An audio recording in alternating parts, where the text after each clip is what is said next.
Hey folks, welcome to this special edition of Roland Martin Unfiltered. Today is July 4th, 2019, and it was 167 years ago when Frederick Douglass delivered his speech in Rochester, New York on July 5th, 1852.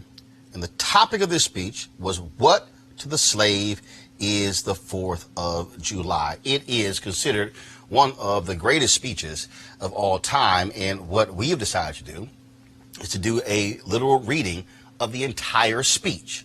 Now, I called some friends of mine to help me with this, among them Sam Jackson, Laz Alonso, Reverend Frederick Douglass Haynes, Reverend William Barber, and many others. And so over this couple of hours, you're actually going to hear all of us read this iconic speech from the great Frederick Douglass. All right, so let's go ahead and get things started. Mr. President, friends, and fellow citizens, he who could address this audience without a quailing sensation has stronger nerves than I have. I do not remember ever to have appeared as a speaker before any assembly more shrinkingly, nor with greater distrust of my ability than I do this day. The feeling has crept over me quite unfavorable to the exercise of my limited powers of speech. The task before me is one which requires much previous thought and study for its proper performance. I know that apologies of this sort are generally considered flat and unmeaning. I trust, however, that mine would not be so considered. Should I seem at ease, my appearance would much misrepresent me. The little experience I have had in addressing public meetings in country schoolhouses avails me nothing on the present occasion. The papers and placards say that I am to deliver a 4th of July oration. This certainly sounds large and out of the common way, for it is true that I have often had the privilege to speak in this beautiful hall and to address many who now honor me with their presence. But neither their familiar faces nor the perfect gauge I think I have of Corinthian Hall seems to free me from embarrassment. The fact is, ladies and gentlemen, the distance between this platform and the slave plantation from which I escaped is considerable, and the difficulties to be overcome in getting from the latter to the former are by no means slight. That I am here today is to me a matter of astonishment as well as of gratitude. You will not, therefore, be surprised if in what I have to say I evince no elaborate preparation nor grace my speech with any high-sounding exordium. With little experience and with less learning, I have been able to throw my thoughts hastily and imperfectly together, and trusting to your patient and generous indulgence, I will proceed to lay them before you. This, for the purpose of this celebration, is the 4th of July. It is the birthday of your national independence and of your political freedom. This to you is what the Passover was to the emancipated people of God. It carries your minds back to the day and to the act of your great deliverance and to the signs and to the wonders associated with that act and that day. This celebration also marks the beginning of another year of your national life and reminds you that the Republic of America is now 76 years old. I am glad, fellow citizens, that your nation is so young. 76 years, though a good old age for a man, is but a mere speck in the life of a nation. 80 years and 10 is the allotted time for individual men, but nations number their years by thousands. According to this fact, you are even now only in the beginning of your national career, still lingering in the period of childhood. I repeat, I am glad this is so. There is hope in the thought, and hope is much needed under the dark clouds which lower above the horizon. The eye of the reformer is met with angry flashes, portending disastrous times, but his heart may well beat lighter at the thought that America is young and that she is still in the impressible stage of her existence. May he not hope that high lessons of wisdom, of justice, and of truth will yet give direction to her destiny? Were the nation older, the patriot's heart might be sadder, and the reformer's brow heavier. Its future might be shrouded in gloom, and the hope of its prophets go out in sorrow. There's consolation in the thought that America is young. Great streams are not easily turned from channels worn deep in the course of ages. They may sometimes rise in quiet and stately majesty and inundate the land, refreshing and fertilizing the earth with their mysterious properties. They may also rise in wrath and fury and bear away on their angry waves the accumulated wealth of years of toil and hardship. They, however, gradually flow back to the same old channel and flow on as serenely as ever. But while the river may not be turned aside, it may dry up and leave nothing behind but the withered branch and the unsightly rock to howl in the abyss-sweeping wind, the sad tale of departed glory. As with rivers, so with nations. Fellow citizens, I shall not presume to dwell at length on the associations that cluster about this day. The simple story of it is that 76 years ago, the people of this country were British subjects. The style and title of your sovereign people, in which you now glory, was not then born. You were under the British crown. Your fathers esteemed the English government as the home government and England as the fatherland.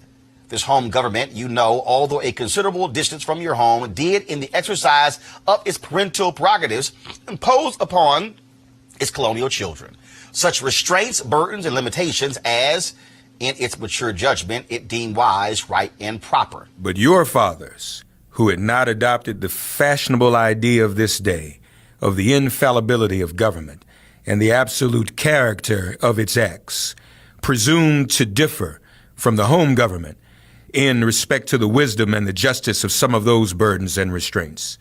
they went so far in their excitement as to pronounce the measures of government unjust, unreasonable, and oppressive, and altogether such as ought not to be quietly submitted to. I scarcely need say, fellow citizens, that my opinion of those measures fully accords with that of your fathers. Such a declaration of agreement on my part would not be worth much to anybody. It would certainly prove nothing as to what part I might have taken had I lived during the great controversy of 1776.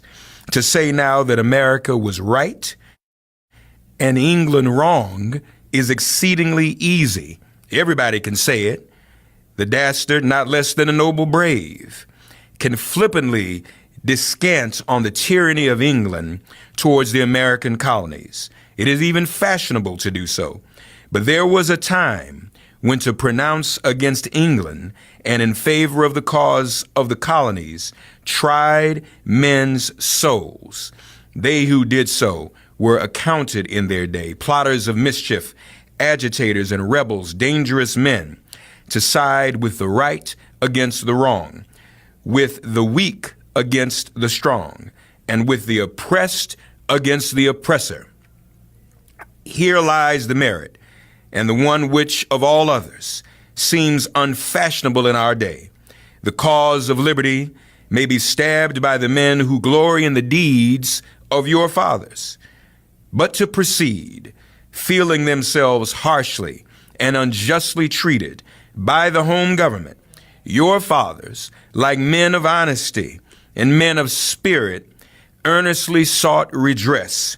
They petitioned and remonstrated. They did so in a decorous, respectful, and loyal manner. Their conduct was wholly unexceptionable. This, however, did not answer the purpose. They saw themselves treated with sovereign indifference, coldness, and scorn. Yet they persevered. They were not the men to look back. As the sheet anchor takes a firmer hold when the ship is tossed by the storm, so did the cause of your fathers grow stronger as it breasted the chilling blasts of kingly displeasure. The greatest and best of British statesmen admitted its justice, and the loftiest eloquence of the British Senate came to its support. But with that blindness which seems to be the unwavering characteristic of tyrants, since Pharaoh and his hosts were drowned in the Red Sea, the British government persisted in the exactions complained of. The madness of this course, we believe, is admitted now even by England, but we fear the lesson is wholly lost on our present ruler. Oppression makes a wise man mad. Your fathers were wise men, and if they did not go mad, they became restive under this treatment. They felt themselves the victims of grievous wrongs, wholly incurable in their colonial capacity. With brave men, there is always a remedy for oppression. Just here, the idea of a total separation of the colonies from the crown was born. It was a startling idea, much more so than we at this distance of time regard it. The timid and the prudent, as has been intimated, of that day were, of course, shocked and alarmed by it. Such people lived then, had lived before, and will probably ever have a place on this planet. And their course in respect to any great change, no matter how great the good to be attained or the wrong to be redressed by it, may be calculated with as much precision as can be the course of the stars. They hate all changes, but silver, gold, and copper change of this sort of change they are always strongly in favor. These people were called Tories in the days of your fathers, and the appellation probably conveyed the same idea that is meant by a more modern, though a somewhat less euphonious term, which we often find in our papers applied to some of our old politicians. Their opposition to the then dangerous thought was earnest and powerful, but amid all their terror and affrighted vociferations against it, the alarming and revolutionary idea moved on, and the country with it. On the 2nd of July, 1776, the old Continental Congress, to the dismay of the lovers of ease and the worshippers of property, clothed that dreadful idea with all the authority of national sanction. They did so in the form of a resolution. And as we seldom hit upon resolutions drawn up in our day whose transparency is at all equal to this, it may refresh your minds and help my story if I read it. Resolved that these united colonies are, and of right ought to be, free and independent states, that they are absolved from all allegiance to the British Crown, and that all political connection between them and the state of Great Britain is, and ought to be, dissolved. Citizens, your fathers made good that resolution. They succeeded, and today you reap the fruits of their success. The freedom gained is yours, and you, therefore, may properly celebrate this anniversary. The 4th of July is the first great fact in your nation's history, the very ring bolt in the chain of your yet undeveloped destiny. Pride and patriotism, not less than gratitude, prompt you to celebrate and to hold it in perpetual remembrance. I have said that the Declaration of Independence is the ring bolt to the chair of your nation's destiny, so indeed I regard it. The principles contained in that instrument are saving principles. Stand by those principles. Be true to them on all occasions, in all places, against all foes, and at whatever cost. From the round top of your ship of state, dark and threatening clouds may be seen. Heavy billows, like mountains in the distance, disclose to the leeward huge forms of flinty rocks. That bolt drawn, that last chain broken, and all is lost.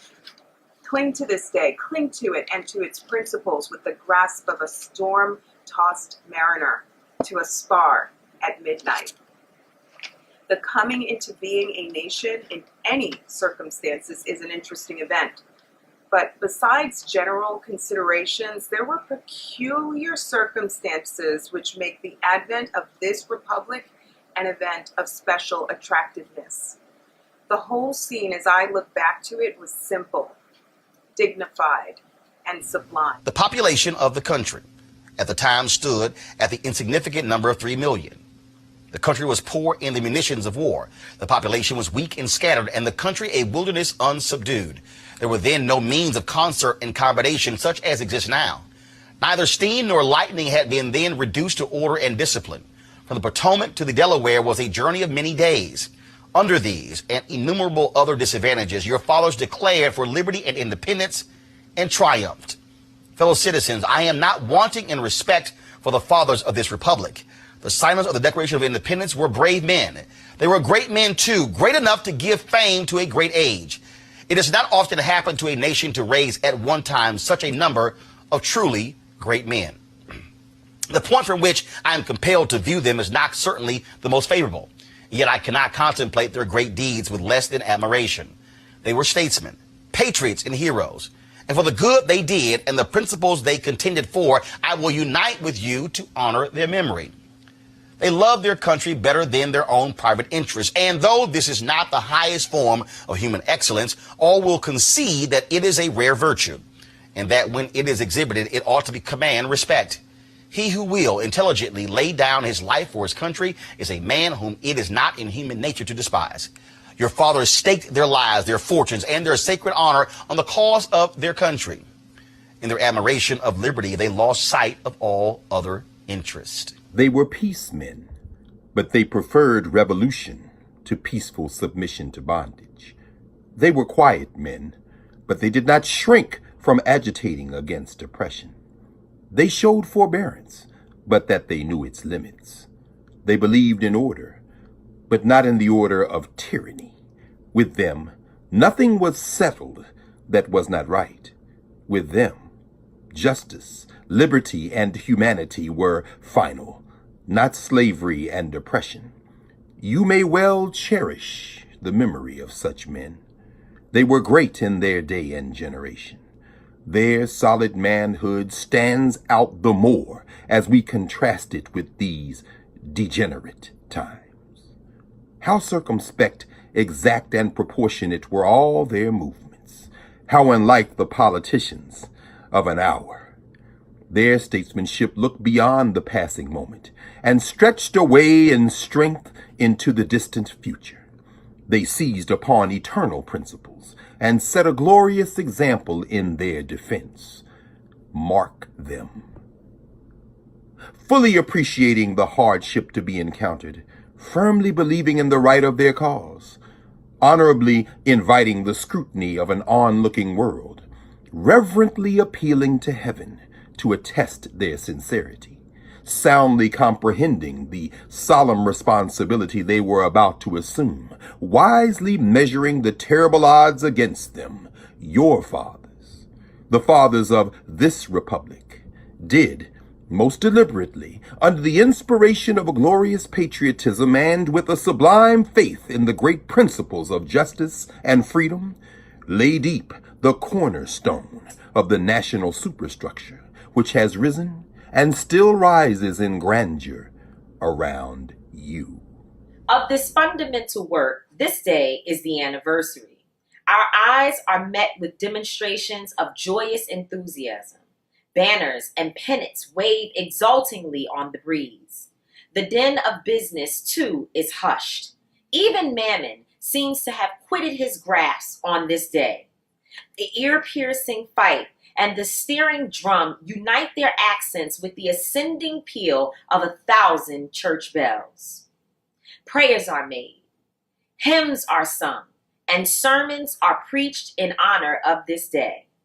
While the quick martial tramp of a great and multitudinous nation, echoed back by all the hills, valleys, and mountains of a vast continent, bespeak the occasion, one of thrilling and universal interest, a nation's jubilee.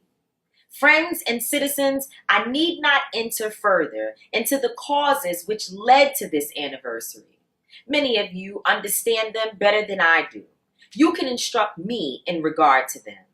That is a branch of knowledge in which you feel perhaps a much deeper interest than your speaker. The causes which led to the separation of the colonies from the British Crown have never lacked for a tongue. They have all been taught in your common schools, narrated at your firesides, unfolded from your pulpits, and thundered from your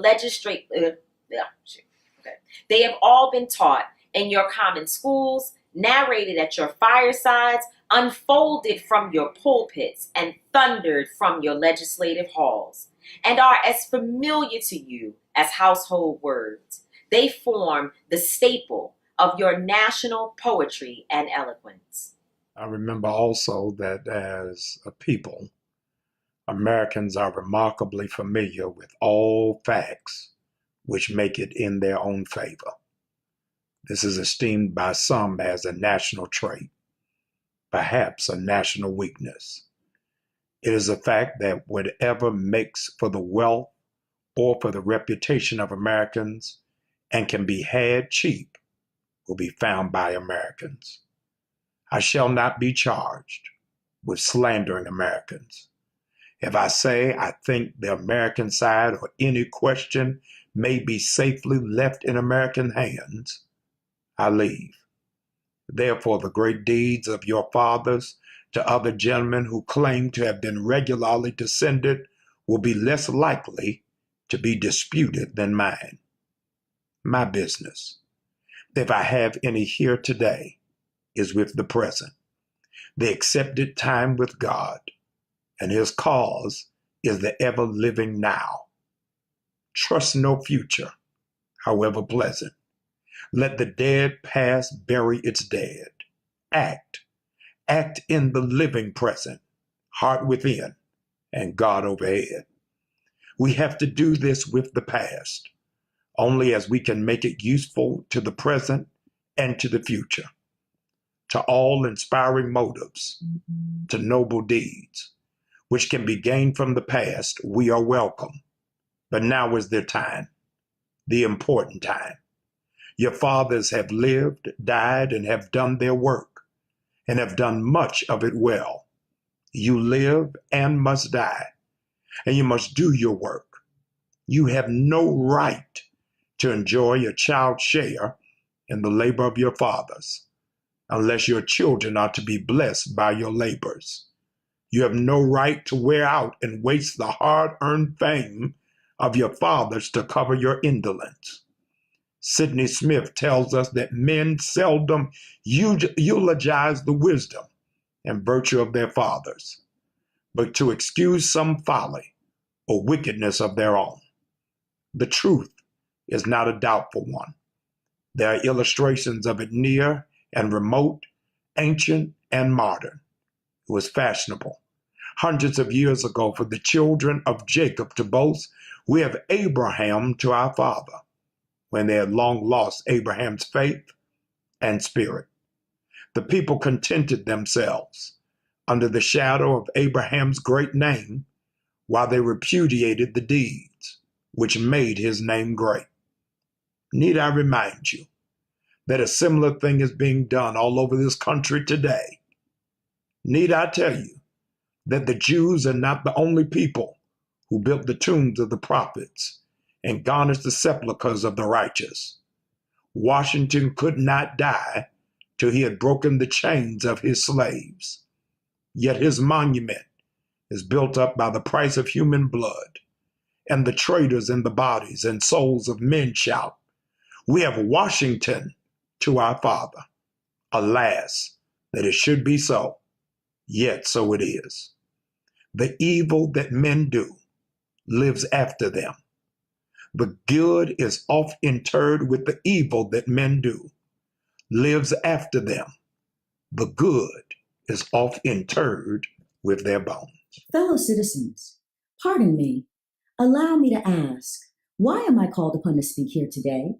What have I or those I represent to do with your national independence?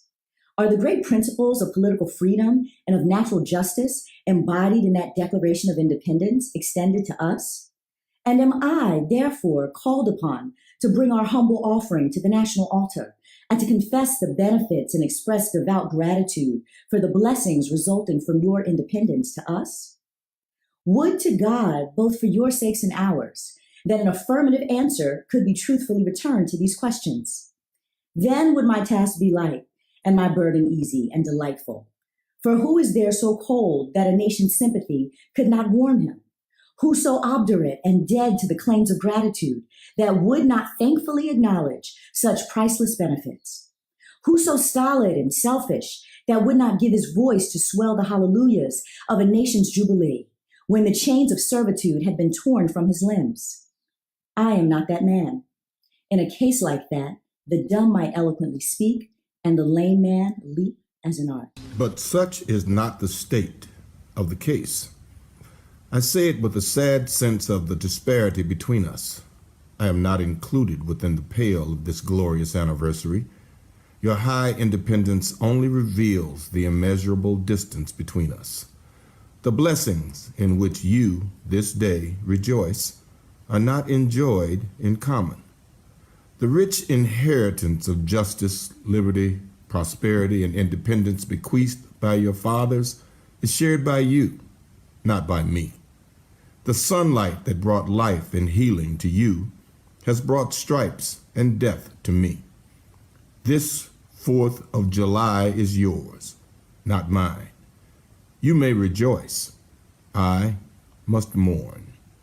To drag a man in fetters into the grand illuminated temple of liberty and call upon him to join you in joyous anthems were inhuman mockery and sacrilegious irony.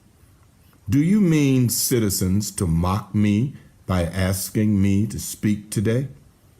If so, there is a parallel to your conduct, and let me warn you that it is dangerous to copy the example of a nation whose crimes, lowering up to heaven, were thrown down by the breath of the Almighty, burying the nation in irrecoverable ruin.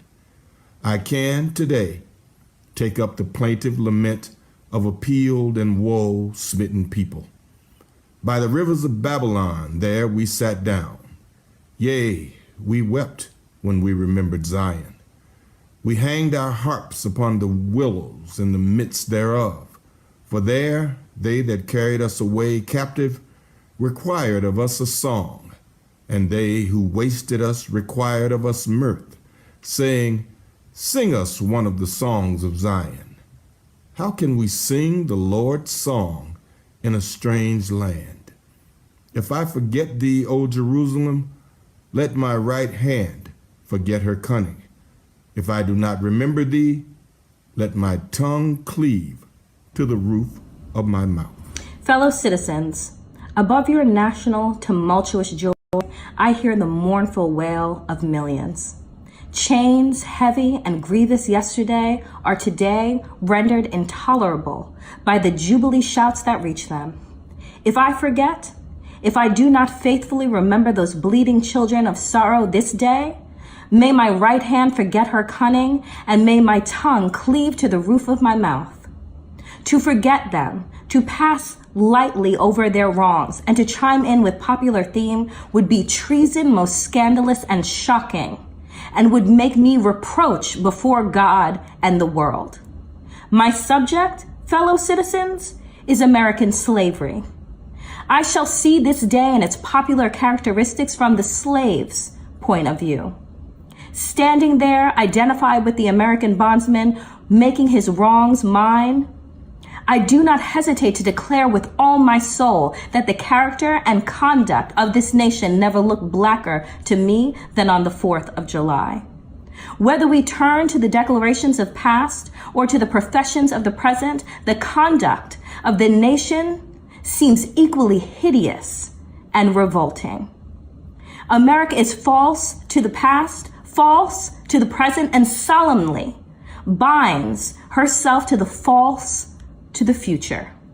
Standing with God and the crushed and bleeding slave, on this occasion I will, in the name of humanity which is outraged, in the name of liberty which is fettered, in the name of the Constitution and the Bible which are disregarded and trampled upon, dare to call into question and to denounce with all emphasis I can command everything that serves to perpetuate slavery, the great sin and shame of America. I will not equivocate. I will not excuse. I will use the severest language I can command. And yet not one word shall escape me that any man whose judgment is not blinded by prejudice or who is not at heart a slaveholder shall not confess to be right and just. But fancy I hear some one of my audience say, it is just in this circumstance that you and your brother abolitionists fail to make the favorable impression on the public mind. Would you argue more and denounce less? Would you persuade more and rebuke less? Your cause would be much more likely to succeed. But I submit, where all is plain, there is nothing to be argued. What point in the anti-slavery creed would you have me argue? On what branch of the subject do the people of this country need light? Must I undertake to prove that the slave is a man? That point is conceded already. Nobody doubts it. The slaveholders themselves acknowledge it in their enactment of laws for their government. They acknowledge it when they punish the disobedience on the part of the slave. There are 72 crimes in the state of Virginia which, if committed by a black man, no matter how ignorant he be, subject him to the punishment of death, while only 2 of the same crimes will subject a white man to the like punishment. What is this but the acknowledgement that the slave is a moral and intellectual and responsible being? The manhood of the slave is conceded. It is admitted in the fact that Southern statute books are covered with enactments forbidding, under severe fines and penalties, the teaching of the slave to read and write. When you can point to any such laws in reference to the beasts of the field, then I may consent to argue the manhood of the slave. When the dogs in your streets, when the fowls in the air, when the cattle on your hills, when the fish of the sea, and the reptiles that crawl, shall be unable to distinguish the slave from a brute, then will I argue with you that the slave is a man. For the present, it is enough to affirm the equal manhood of the Negro. Is it not astonishing that while we are plowing and planting and reaping, using all kinds of mechanical tools, erecting houses, constructing bridges, and building ships, working in metals of brass and iron and copper and silver and gold, that while we are reading, writing, and ciphering, acting as clerks, merchants, and secretaries, having among us lawyers, doctors, ministers, poets, authors, editors, orators, and teachers, that while we are engaged in all manner of enterprise common to other men, digging gold in California, capturing the whale in the Pacific, feeding sheep and cattle on the hillside, living, moving, acting, thinking, planning, living in families as husbands, wives, and children, and above all confessing and worshiping the Christian's God, and looking hopefully for life and immortality beyond the grave, we're called upon to prove that we're men. Would you have me argue that man is entitled to liberty, that he is the rightful owner of his own body? You've already declared it. Must I argue the wrongfulness of slavery? Is that a question for Republicans? Is it to be settled by the rules of logic and augmentation as a matter beset with great difficulty, involving a doubtful application of the principle of justice so hard to be understood? How should I look today in the presence of Americans dividing and subdividing a discourse to show that men have a natural right to freedom? Speaking of it relatively, positively, negatively, and affirmatively, to do so would make myself look ridiculous and offer an insult to your understanding. There is not a man beneath the canopy of heaven that does not know that slavery is not for him. What?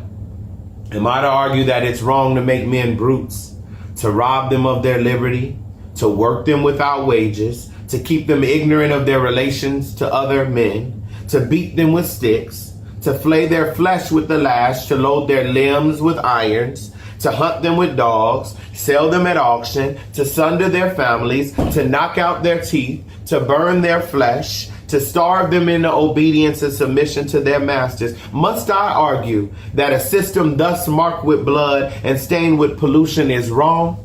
No, I will not. I have better employments for my time and strength than such arguments would imply. What then remains to be argued? Is it that slavery is not divine? That God did not establish it? That our doctors of divinity are mistaken? There is blasphemy in the thought. That which is inhumane cannot be divine. Who can reason on such a proposition? That they can. May I cannot. The time for such an argument is past. At a time like this, scorching irony, not convincing argument, is needed. Oh, had I the ability and I could reach the nation's ear, I would today pour out a fiery stream of biting ridicule, blasting reproach, withering sarcasm, and stern rebuke. For it is not the light that is needed, but fire. It is not the gentle shower, but thunder. We need the storm, the whirlwind, and the earthquake. The feeling of the nation must be quickened, and the conscience of the nation must be aroused. The propriety of the nation must be startled, and the hypocrisy of the nation must be exposed, and its crimes against God and human must be proclaimed and denounced. What to the American slave is your 4th of July? I answer, a day that reveals to him and her more than all the other days in the year a gross injustice and cruelty to which he and she is the constant victim. To him and her, your celebration is a sham. Your boasting liberty, an unholy license.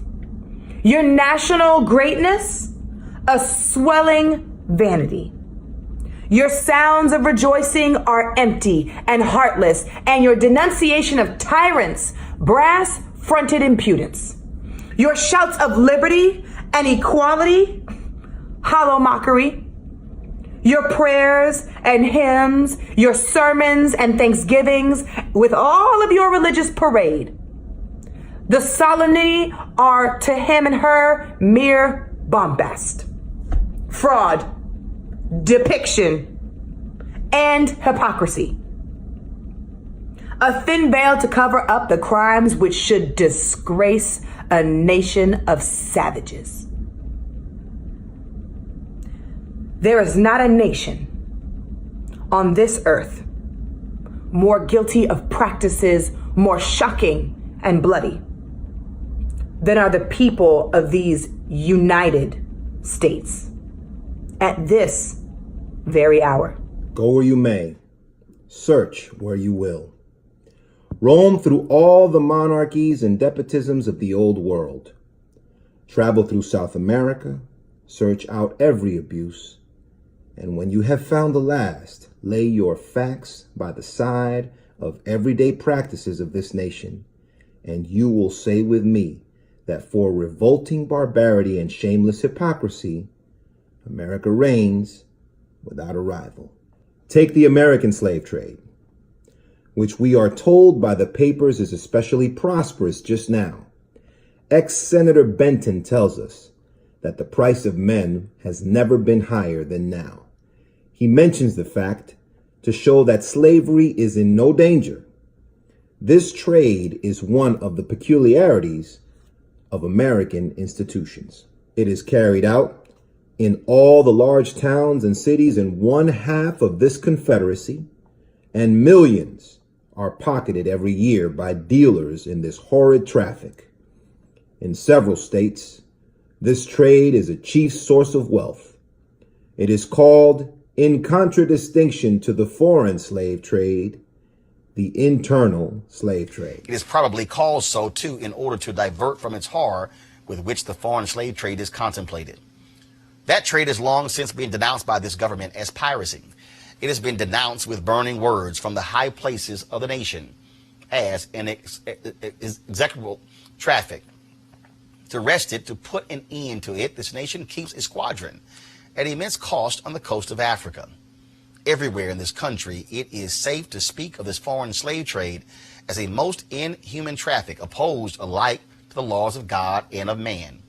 The duty to extirpate and destroy it is admitted even by our doctors of divinity. In order to put an end to it, some of these last have consented that their colored brethren, nominally free, should leave this country and establish themselves on the western coast of Africa. It is, however, a notable fact that while so much execration is poured out by Americans upon those engaged in the foreign slave trade, the men engaged in the slave trade between the states pass without condemnation, and their business is deemed honorable.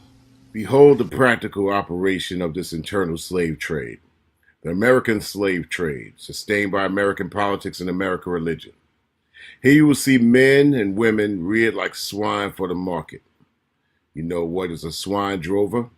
I will show you a man drover. They inhabit all of our southern states. They perambulate the country and crowd the highways of the nation with droves of human stock.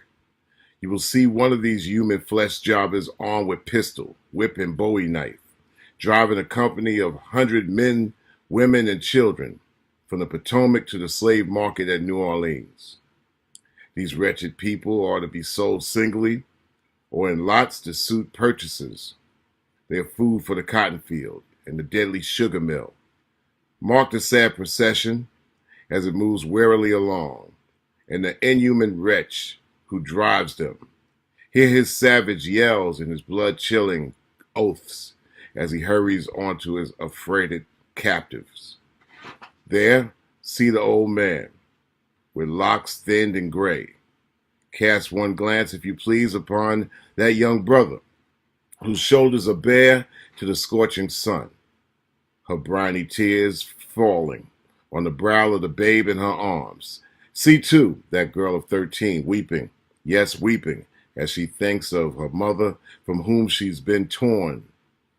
The drove moves tardily. Heat and sorrow have nearly consumed their strength. Suddenly you hear a quick snap, like the discharge of a rifle. The feathers clank, and the chain rattles simultaneously. Your ears are saluted with a scream that seems to have torn its way to the center of your soul. That crack you heard was the sound of a slave whip. The scream you heard was from the woman you saw with the babe. Her speed had faltered under the weight of her child and her chains. That gash on her shoulder tells her to move on. Follow the drove to New Orleans. Attend the auction. See men examined like horses. See the forms of women rudely and brutally exposed to the shocking gaze of American slave buyers. See this drove sold and separated forever. And never forget the deep, sad sobs that arose from that scattered multitude. Tell me, citizens, where, under the sun, you could witness a spectacle more fiendish and shocking. Yet, this is but a glance at the American slave trade as it exists at this moment in the ruling part of the United States. I was born amid such sights and scenes. To me, the American slave trade was a terrible reality. When a child, my soul was often pierced with its horrors. I lived in Phillip Street, Fells Point, Baltimore, and have watched from the wharfs the slave ships in the basin, anchored from the shore with their cargoes of human flesh, waiting for favorable winds to waft them down the Chesapeake.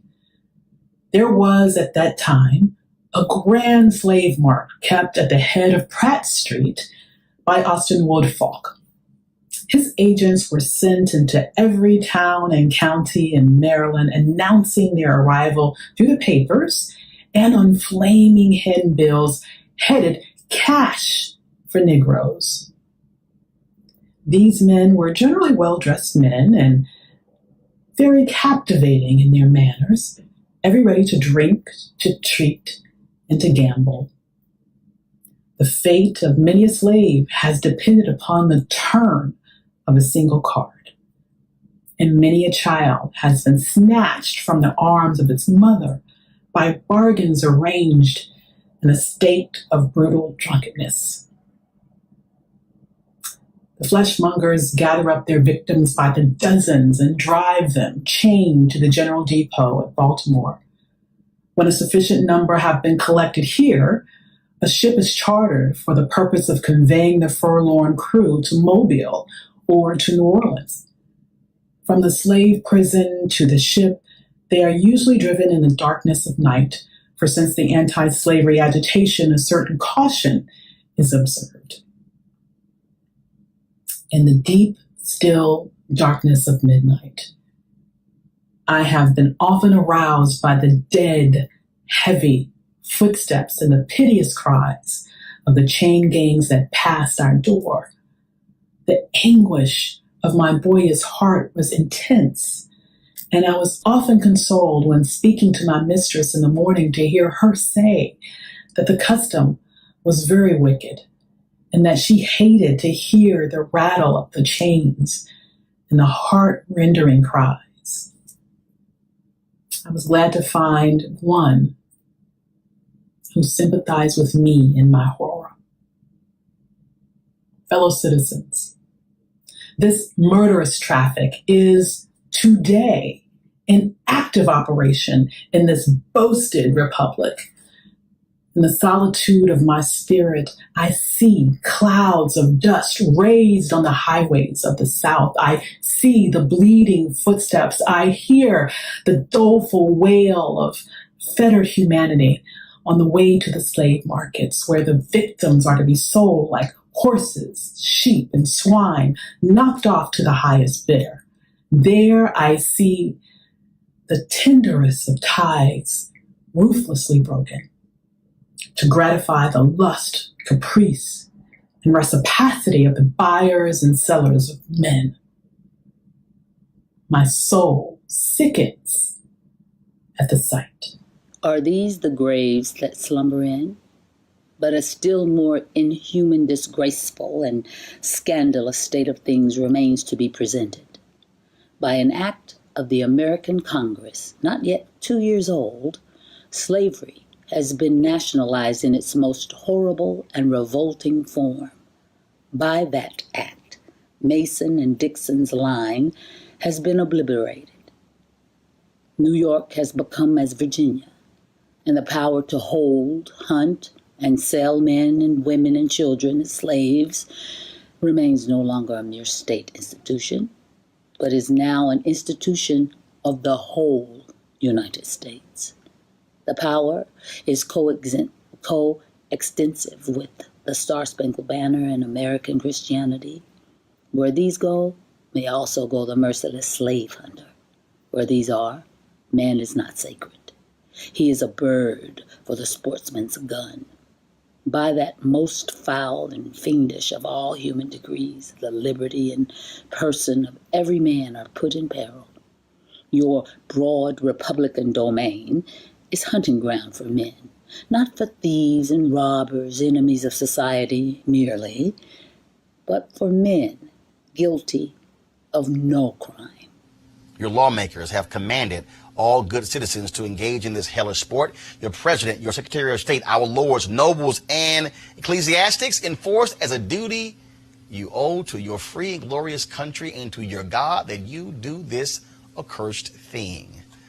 Not fewer than 40 Americans have within the past 2 years been hunted down and without a moment's warning hurried away in chains and consigned to slavery in excruciating torture. Some of these had wives and children dependent upon them for bread, but of this no account was made. The right of the hunter to his prey stands superior to the right of marriage and to all rights in this republic, the rights of God included. For black men, there are neither law, justice, humanity, nor religion. The fugitive slave law makes mercy to them a crime and bribes the judge who tries them. An American judge gets $10 for every victim he consigns to slavery and $5 when he fails to do so. The oath of any two villains is sufficient under this hell-bent enactment to send the most pious and exemplary black man into the remorseless jaws of slavery. His own testimony is nothing. He can bring no witnesses for himself. The minister of American justice is bound by the law to hear but one side, and that side is the side of the oppressor. Let this damning fact be perpetually told. Let it be thundered around the world that in tyrant-killing, king-hating, people-loving, democratic, Christian America, the seats of justice are filled with judges who hold their offices under an open and palpable bribe and are bound in deciding in the case of a man's liberty. Hear only his accusers. In glaring violation of justice, in shameless disregard of the forms of administering law, in cunning arrangement to entrap the defenseless, and in diabolical intent, this fugitive slave law stands alone in the annals of tyrannical legislation. I doubt if there be another nation on the globe having the brass and the baseness to put such a law on the statute book. If any man in this assembly thinks differently from me in this matter and feels able to disprove my statements, I will gladly confront him at any suitable time and place he may select. I take this law to be one of the grossest infringements of Christian liberty.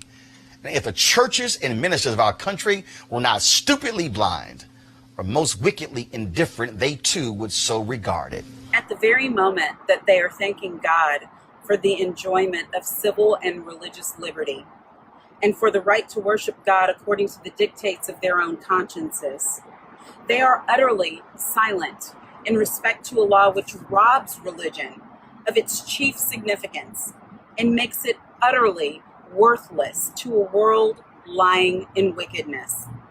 Did this law concern the mint, anise, and cumin, abridge the right to sing psalms, to partake of the sacrament, or to engage in any of the ceremonies of religion, it would be smitten by the thunder of 1,000 pulpits.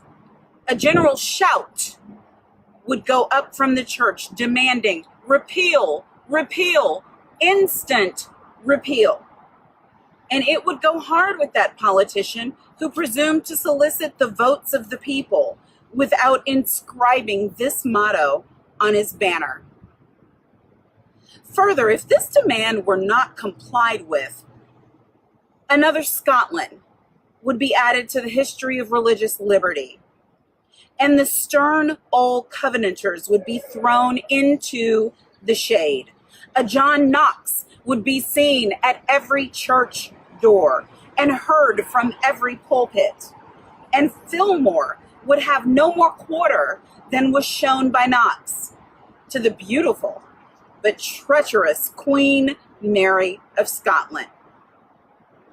The fact that the church of our country, with fractional exceptions, does not esteem the fugitive slave law as a declaration of war against religious liberty implies that the church regards religion simply as a form of worship, an empty ceremony, and not a vital principle requiring active benevolence, justice, love, and goodwill towards man.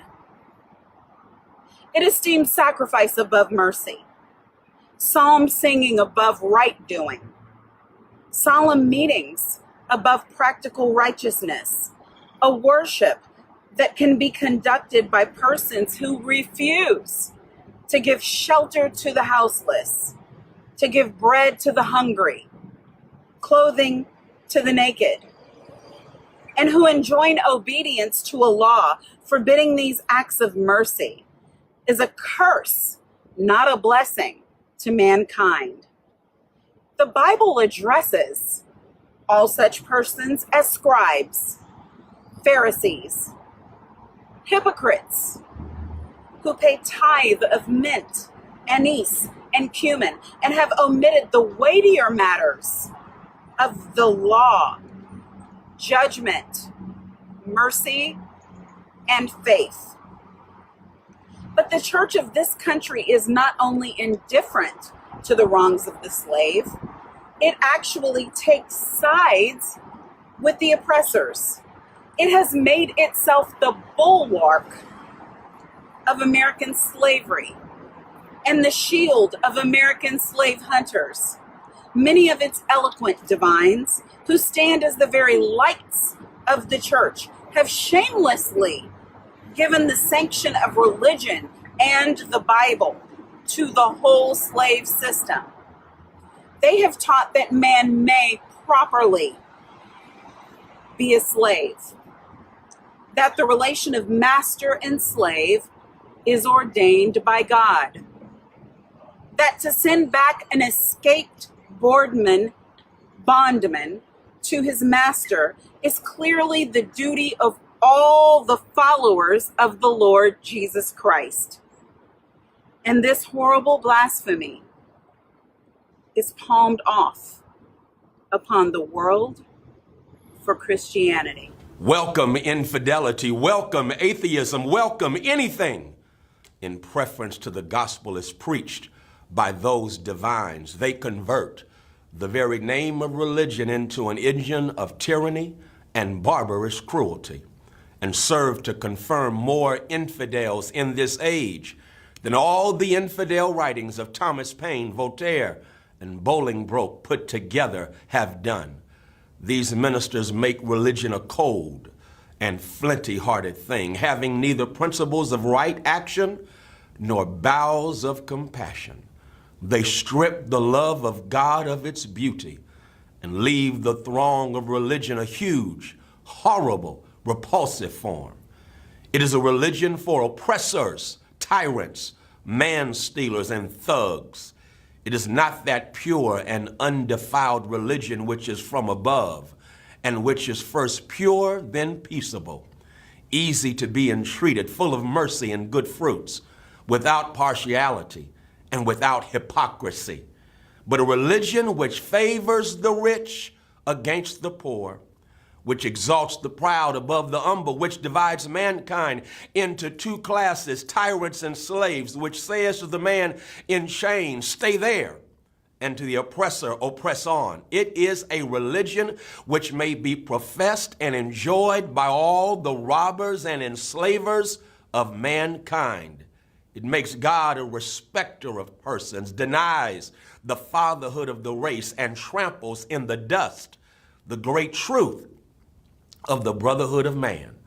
All this we affirm to be true of the popular church and the popular worship of our land and nation, a religion, a church, and a worship which, on the authority of inspired wisdom, we pronounce to be an abomination in the sight of God. In the language of Isaiah, the American church might be well addressed.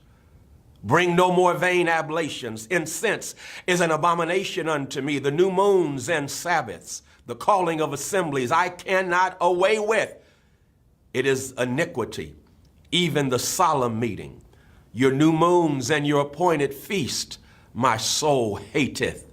They are a trouble to me. I am weary to bear them. And when ye spread forth your hands, I will hide mine eyes from you. Yea, when you make many prayers, I will not hear. Your hands are full of blood. Cease to do evil. Learn to do well. Seek judgment. Relieve the oppressed. Judge for the fatherless. Plead for the widow. The American church is guilty when viewed in connection with what it is doing to uphold slavery. But it is superlatively guilty when viewed in connection with its ability to abolish slavery. The sin of which it is guilty is one of omission as well as commission. Albert Barnes but uttered what the common sense of every man at all observant of the actual state of the case will receive as truth when he declared that there is no power out of the church that could sustain slavery an hour if it were not sustained in it. Let the religious press, the pulpit, the Sunday school, the conference meeting, the great ecclesiastical missionary, Bible, and tract associations of the land array their immense powers against slavery and slaveholding, and the whole system of crime and blood would be scattered to the winds. And that they do not do this involves them in the most awful responsibility of which the mind can conceive. In prosecuting the anti-slavery enterprise, we have been asked to spare the church, to spare the ministry. But how, we ask, could such a thing be done? We are met on the threshold of our efforts for the redemption of the slave by the church and ministry of the country in battle arrayed against us, and we are compelled to fight or flee. From what quarter, I beg to know, has proceeded a fire so deadly upon our ranks during the last 2 years as from the northern pulpit? As the champions of oppressors, the chosen men of American theology have appeared, men honored for their so-called piety and their real learning. The Lords of Buffalo, the Springs of New York, the Lathrops of Auburn, the Coxes and Spencers of Brooklyn, the Gannett's and Sharps of Boston, the Deweys of Washington, and other great religious lights of the land have, in utter denial of the authority of him by whom they profess to be called to the ministry, deliberately taught us against the example or of the Hebrews and against the remonstrance of the apostles. They teach that we ought to obey man's law before the law of God. My spirit wearies of such blasphemy, and how such men can be supported as the standing types and representatives of Jesus Christ. And I want folk to understand who listen to this, the audience he was speaking to was primarily white. White people who are part of the abolition movement, whose spirits also wearied. He said they call themselves representative of Jesus Christ. How they do that is a mystery, which I leave others to penetrate. In speaking of the American church, however, let it be distinctly understood that I mean the great mass of religious organizations of our land.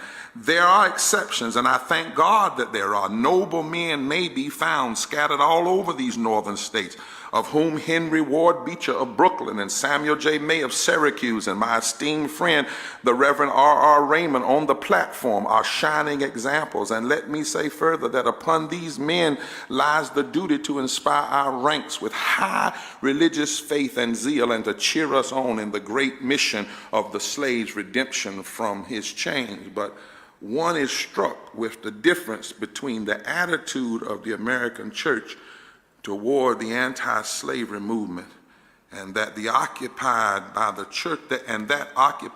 churches in England toward a similar movement in that country. There, the church, true to its mission of ameliorating, alleviating, and improving the condition of mankind, came forward promptly, bound up the wounds of the West Indian slave and restored him to his liberty.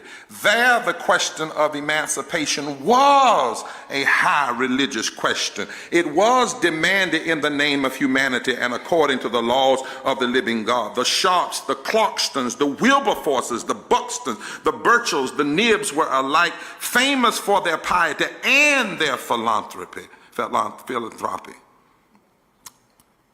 The anti-slavery movement there was not an anti-church movement, for the reason that the church took its full share in prosecuting that movement, and the anti-slavery movement in this country will cease to be an anti-church movement when the church of this country shall assume a favorable instead of a hostile position toward the movement.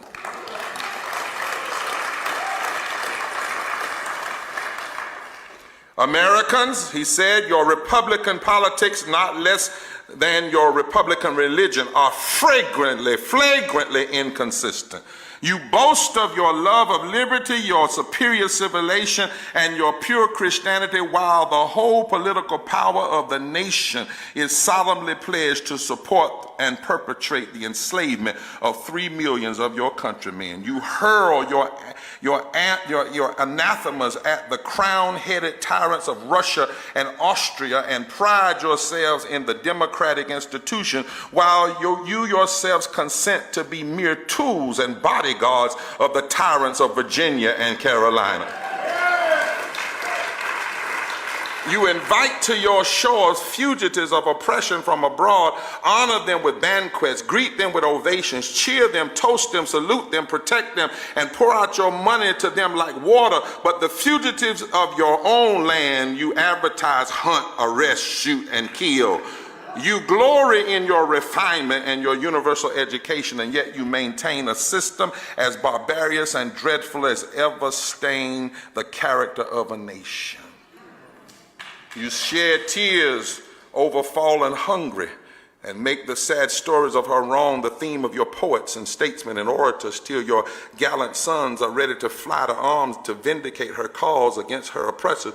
But in regard to the tens of thousands of wrongs of the American slave, you would enforce the strictest silence.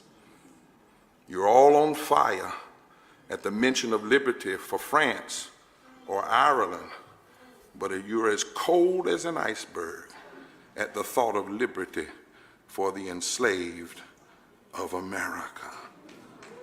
You declare before the world and are understood by the world to declare that you hold these truths to be self-evident, that all men are created equal and endowed by their Creator with certain inalienable rights, and that among these are life, liberty, and the pursuit of happiness. And yet you hold securely in a bondage which, according to your own Thomas Jefferson, is worse than the ages of that which your fathers rose in rebellion to oppose.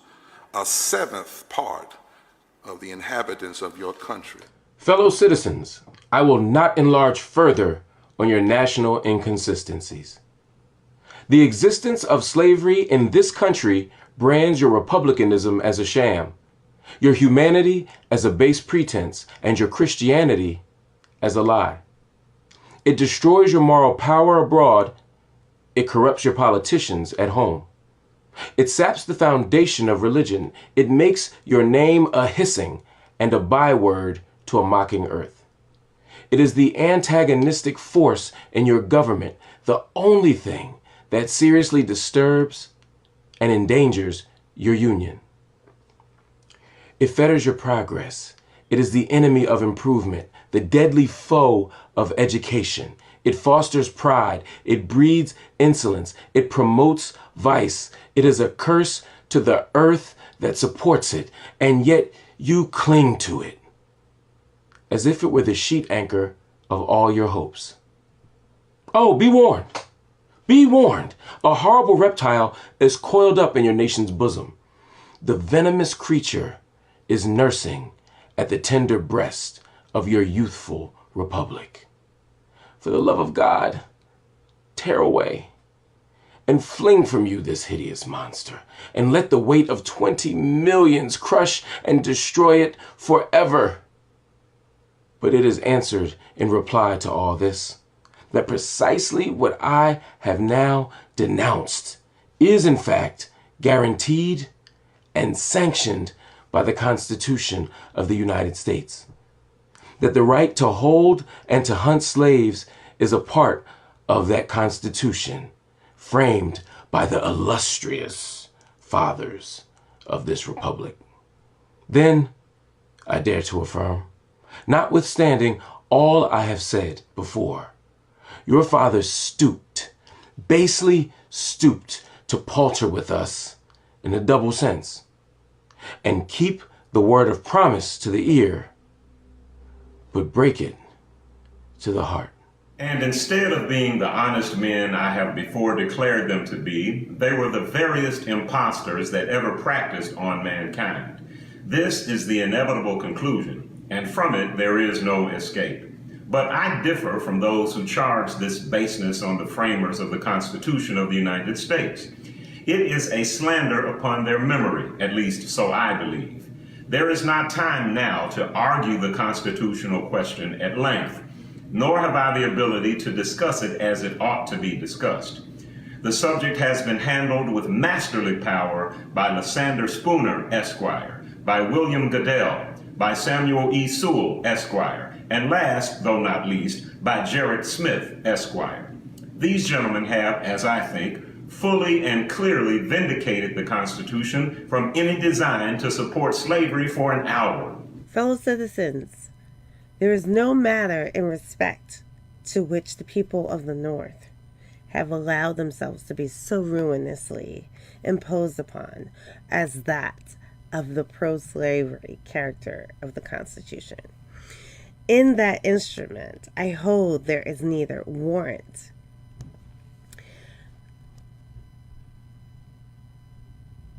license nor sanction of the hateful thing, but interpreted as gateway, or is it in the temple?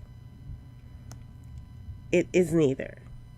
While I do not intend to argue this question on the present occasion, let me ask, if it be not somewhat singular that, if the Constitution were intended to be, by its framers and adopters, a slaveholding instrument, why neither slavery, slaveholding, nor slave can it ought to be interpreted?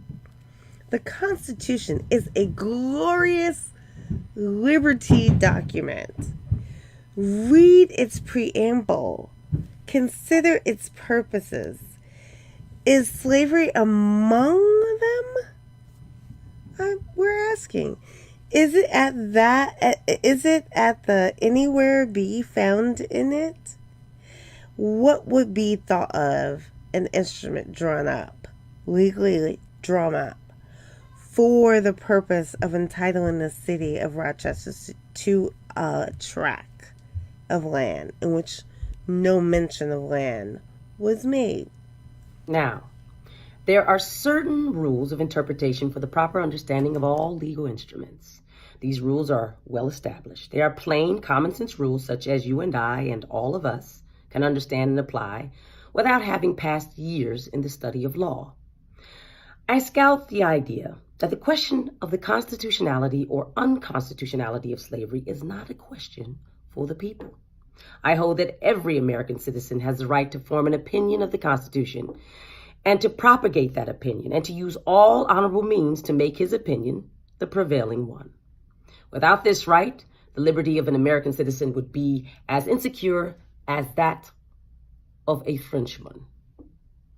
Ex-Vice President Dallas tells us that the Constitution is an object to which no American mind can be too attentive and no American heart too devoted. He further says the Constitution, in its words, is plain and intelligible, and is meant for the homebred, unsophisticated understandings of our fellow citizens. Senator Bryant tells us that the Constitution is the fundamental law that which controls all others, the charter of our liberties, which every citizen has a personal interest in understanding thoroughly. The testimony of Senator Bree, Louis Caz, and many others that might be named, who are everywhere esteemed as sound lawyers, so regard the Constitution. I take it, therefore, that it is not presumption in a private citizen to form an opinion of that instrument. Now, take the Constitution according to its plain reading, and I defy the presentation of a single pro-slavery clause in it. On the other hand, it will be found to contain principles and purposes entirely hostile to the existence of slavery. I have detained my audience entirely too long already. At some future period, I will gladly avail myself of an opportunity to give this subject a full and fair discussion. Allow me to say in conclusion, notwithstanding the dark picture I have this day presented of the state of the nation, I do not despair of this country. There are forces in operation which must inevitably work the downfall of slavery. The arm of the Lord is not shortened, and the doom of slavery is certain. I, therefore, leave off where I began with hope, while drawing encouragement from the Declaration of Independence, the great principles it contains, and the genius of American institutions. My spirit is also cheered by the obvious tendencies of the age.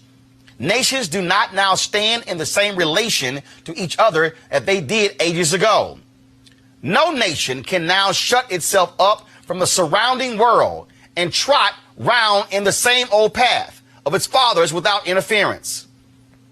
The time was when such could be done. Long-established customs of hurtful character could formally fence themselves in and do their evil work with social impunity. Knowledge was then confined and enjoyed by the privileged few, and the multitude walked on in mental darkness. But a change has now come over the affairs of mankind. Walled cities and empires have become unfashionable. The arm of commerce has borne away the gates of the strong city. Intelligence is penetrating the darkest corners of the globe. It makes its pathway over and under the sea as well as on the earth. Wind, steam, and lightning are its chartered agents. Oceans no longer divide but link nations together. From Boston to London is now a holiday excursion. Space is comparatively annihilated. Thoughts expressed on one side of the Atlantic are distinctly heard on the other. The far-off and almost fabulous Pacific rose in grandeur at our feet. The celestial empire, the mystery of ages, is being solved. The fiat of the Almighty, let there be light, has not yet spent its force. No abuse, no outrage, whether in taste, sport, or avarice, can now hide itself from the all-pervading light. The iron shoe and crippled foot of China must be seen in contrast with nature. Africa must rise and put on her yet unwoven garment. Ethiopia shall stretch out her hand unto God. In the fervent aspirations of William Lord Garrison, I say, and let every heart join in saying it, God speed the year of Jubilee, the wide world o'er, when from their galling chains set free. The oppressed shall vilely bend the knee and wear the yoke of tyranny like brutes no more. That year will come and freedom's reign to man his plundered fights again restore. God speed the day when human blood shall cease to flow. In every clime be understood the claims of human brotherhood, and each return for evil good, not blow for blow. That day will come, all feuds to end, and change into a faithful friend each foe. God speed the hour, the glorious hour, when none on earth shall exercise a lordly power, nor in a tyrant's presence cower, but to all manhood's stature tower by equal birth. That hour will come to each to all, and from his prison house the thrall go forth. Until that year, day, hour arrive, with head and heart and hand I'll strive to break the rod and rend the gyve, the spoiler of his prey deprived. So witness heaven, and never from my chosen post, whate'er the peril or the cost, be driven. That, folks, was a speech Frederick Douglass delivered in Rochester, New York on July 5th, 1852, talking about what does the 4th of July mean to the slave. We wanted you to hear all of that because it puts in the proper context not only the state of America in 1852, but the state of America in 2019. So while others go with Trump on in front of the Lincoln Memorial, and he gives his speech and throws his party, and the tanks are there, and fireworks go off, let us remind him, let's remind Republicans, remind Democrats, remind America, remind Fox News and CNN and MSNBC and ABC and NBC and CBS, remind Wall Street to Main Street to MLK Street, remind this nation that it is not a perfect union, that it still has not fully granted freedom to the former slaves, the ancestors of those who were enslaved, those who built this country. We certainly hope you enjoyed this presentation of Frederick Douglass's speech. Be sure to support Roland Martin Unfiltered by going to RolandMartinUnfiltered.com and support our Bring the Funk fan club. Every dollar you give goes to support this show to make this happen. Nobody else would do something like this on this day. And that's why having this show, black owned, black controlled, controlling our narrative, is so important. I'm Roland Martin. Have a great day. Holla!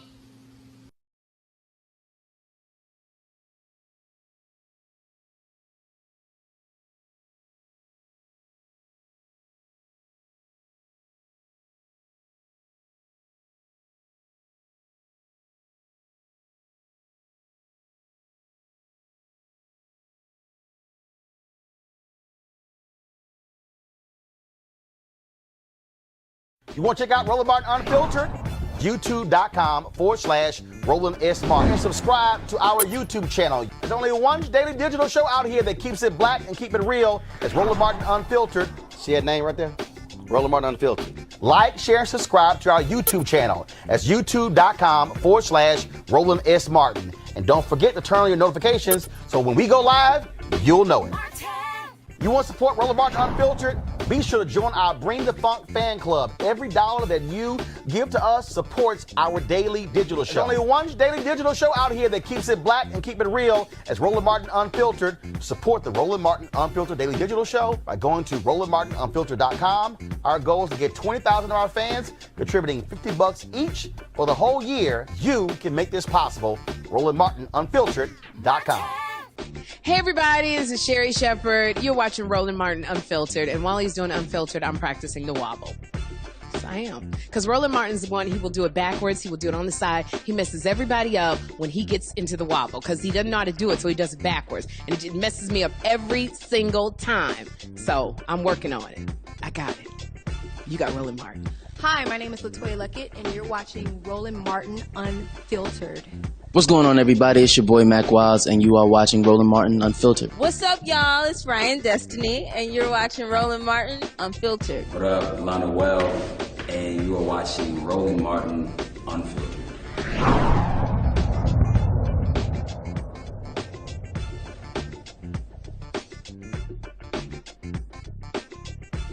Hey fam, want to check out Roland Martin Unfiltered, the blackest show on all of digital, cable, and broadcast. Check out our audio podcast. There's only one daily digital show out here that keeps it black and keep it real. It's Roland Martin Unfiltered. Press play.